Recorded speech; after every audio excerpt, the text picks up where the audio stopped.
Semuanya, apa kabar? Semoga semuanya sehat ya. Di sini kelompok kami akan membuat sebuah video edukasi terkait mata pelajaran geografi, yaitu mengenai materi batuan pembentuk kulit bumi.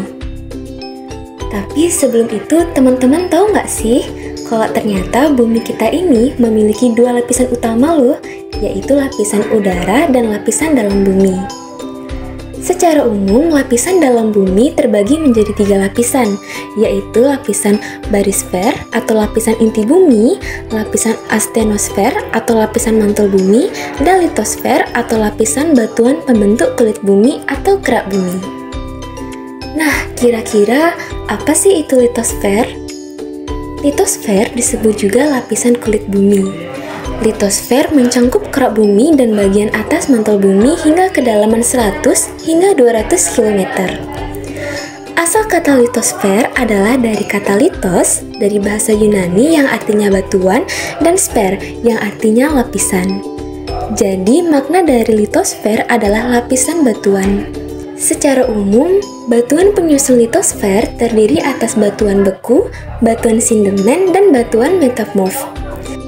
Nah, untuk mengetahui jenis-jenis dari batuan tersebut, yuk sama-sama kita simak materi berikut ini.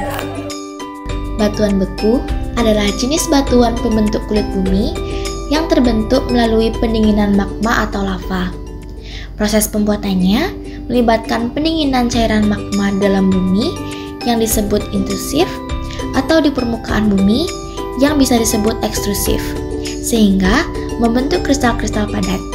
Berikut ini adalah contoh batuan beku yang ada di lingkungan sekitar kita. Yang pertama terdapat granit.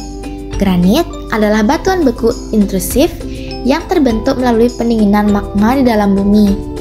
Batuan ini terdiri dari mineral-mineral seperti kuarsa, feldspar, dan mika. Kristal-kristal mineralnya berkembang besar karena pendinginannya berlangsung secara perlahan. Granit banyak digunakan dalam industri konstruksi sebagai bahan bangunan, seperti lantai, dinding, dan countertop. Kekerasan dan ketahanan granit membuatnya ideal untuk aplikasi ini. Yang kedua ada andesit. Andesit adalah batuan beku ekstrusif yang terbentuk dari lava yang keluar ke permukaan bumi. Komposisinya melibatkan mineral-mineral seperti plagioklas, piroxen, dan hornblende. Kristal-kristal mineralnya kecil dan terkadang sulit dilihat dengan mata telanjang. Andesit digunakan dalam konstruksi terutama untuk paving, trotoar, dan batu hiasan. Kekuatannya dan tahan abrasi andesit membuatnya cocok untuk aplikasi di luar ruangan. Batu sedimen. Batu sedimen adalah jenis batuan yang terbentuk dari akumulasi dan pengendapan partikel-partikel kecil seperti pasir, lumpur, atau kerakal melalui proses pelapukan, transportasi, dan pengendapan. Yang pertama, batu sedimen klasik. Batu sedimen klasik terdiri dari fragmen kasar seperti pasir atau kerikil. Contohnya, batu pasir yang digunakan dalam konstruksi. Yang kedua, batu sedimen kimiawi. Terbentuk melalui proses kimia seperti batu kapur dari endapan kalsium karbonat yang digunakan konstruksi sebagai bahan bangunan seperti dalam pembuatan semen, kapur, atau sebagai bahan untuk pondasi bangunan, dan batu gipsum dari endapan material gipsum. Batu gipsum banyak digunakan dalam industri konstruksi untuk pembuatan papan gipsum, plester dinding, dan bahan bangunan lain. Yang ketiga, batu sedimen organik.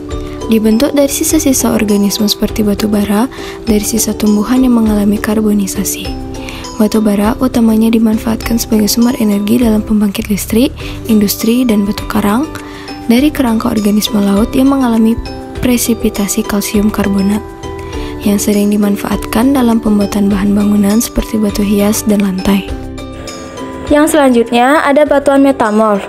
Batuan metamorf merupakan batuan yang telah mengalami perubahan secara fisik maupun kimiawi sehingga berbeda sama sekali dengan batuan induknya. Proses terbentuknya batuan metamorf sendiri bermula dari batuan asal seperti batuan beku, batuan sedimen, atau batuan metamorf itu sendiri. Kemudian batuan tersebut mengalami proses kenaikan suhu maupun tekanan yang sangat tinggi. Jenis batuan metamorf dibedakan menjadi 3, yaitu batuan metamorf regional, dinamik, dan termal. Yang pertama adalah batuan metamorf regional. Batuan metamorf regional merupakan tipe batu metamorf yang meliputi area sangat luas dan mempengaruhi volume batuan yang sangat besar.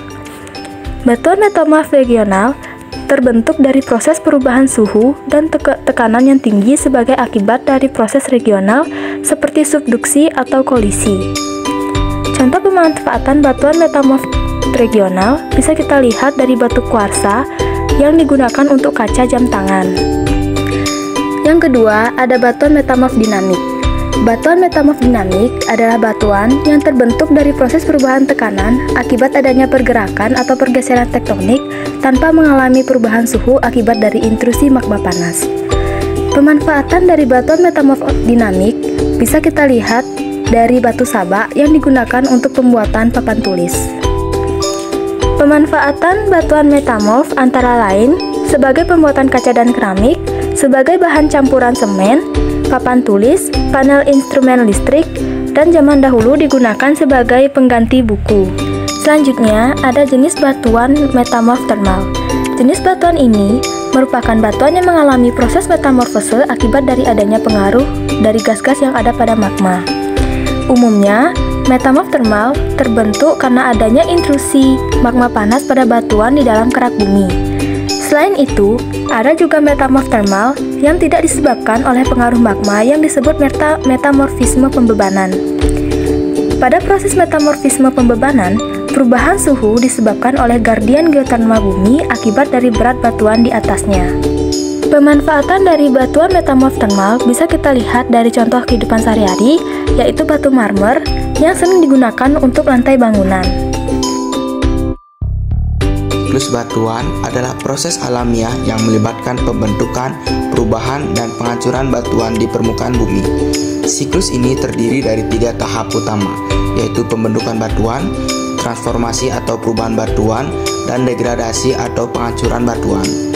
Proses siklus batuan yang pertama yaitu pembentukan batuan, pembukuan lava dan magma. Batuan beku terbentuk saat lava atau magma mendingin dan membeku di permukaan atau dalam kerak bumi. Yang kedua, perubahan batuan, erosi dan transportasi. Angin, air, atau es dapat mengangkut partikel batuan, memindahkannya dari satu tempat ke tempat lainnya. Lalu yang ketiga yaitu penghancuran batuan atau degradasi. Pelapukan fisik. Proses fisik seperti perubahan suhu dan tekanan menyebabkan pecahan pada batuan. Lalu ada pelapukan kimia. Reaksi kimia antara batuan dan zat seperti air atau asam dapat merusak batuan.